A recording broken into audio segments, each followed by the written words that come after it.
Hi hello friends, இன்றைக்கி இந்த வீடியோவில் நம்ம என்ன பார்க்க போகிறோம்னு சொல்லிட்டு பார்த்தீங்கன்னா, கமருதீனும் பார்வதியும் சேர்ந்து சாண்ட்ராவை ஃபிசிக்கலாக ரொம்ப டார்ச்சர் பண்ணி வெளியில் தள்ளி விட்டுட்டாங்க. அதில் பேனிக் அட்டாக் வந்து அவங்க மயங்கி விழுந்தாங்க அப்படிங்கிற நியூஸ் தான் இப்போ சோஷியல் மீடியாவில் ரொம்ப வைரலாக போயிட்டுருக்கு. அப்புறம் ஹாஸ்பிட்டலில் போய் சாண்ட்ராவை பார்த்த பிரஜின் வந்து ரொம்ப எமோஷ்னலாக பேசியிருக்காரு. நீ கான்ஃபிடென்ட்டாக இருக்கணும் அப்படிங்கிற மாதிரிலாம் நிறைய சொல்லியிருக்காரு. அது என்ன அப்படிங்கிறத இந்த வீடியோவில் நம்ம டீட்டெயிலாக பார்க்க போகிறோம். வீடியோக்குள்ளே போகிறதுக்கு முன்னாடி நீங்கள் நம்ம சேனலுக்கு புதியவராக இருந்தால் மறக்காமல் சிபி ட்ரெண்டிங்கை சப்ஸ்கிரைப் பண்ணி ஃபாலோ பண்ணிக்கோங்க. வாங்க வீடியோக்குள்ளே போகலாம்.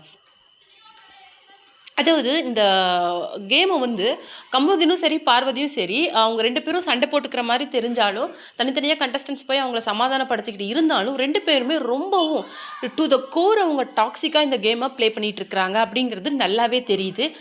பார்வதி வந்து என்ன மாதிரி ஸ்ட்ராட்டஜியை யூஸ் பண்ணி விளையாடுறாங்க அப்படிங்கிறத நல்லா அனலைஸ் பண்ண கமருதீனும் கிட்டத்தட்ட அதை விட ஒரு பாயிண்ட் ஜாஸ்தியாகவே அதே ஸ்ட்ராட்டஜியை யூஸ் பண்ணி விளையாட ஆரம்பிச்சிட்டாரு.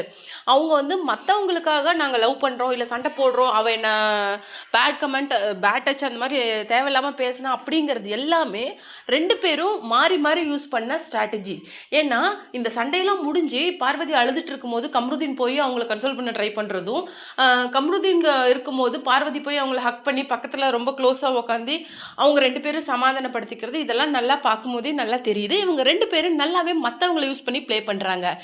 இவங்க 2 பேரோட சண்டைக்கு நடுவில் வந்து சாண்ட்ராவை எப்படியாவது எலிமினேட் பண்ணணும், இந்த டிக்கெட்டு ஃபினாலே வின் பண்ண விடக்கூடாதுன்னு சொல்லிட்டு அவங்க 2 பேரும் சேர்ந்து போட்ட பிளான் மாதிரி தான் தெரியுது இந்த கார் டாஸ்க்லாம் அவங்கள வெளியில் தள்ளி விட்டது.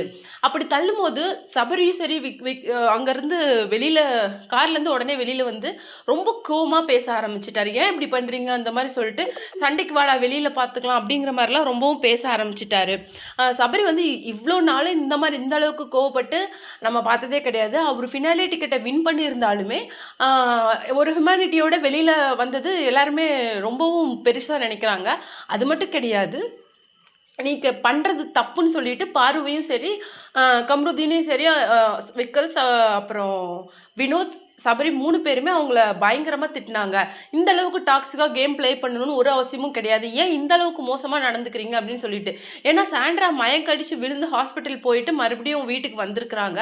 அந்த அளவுக்கு அவங்களுக்கு கிட்டத்தட்ட அவங்களுக்கும் ஏஜ் அபோவ் 40 ஆகுது.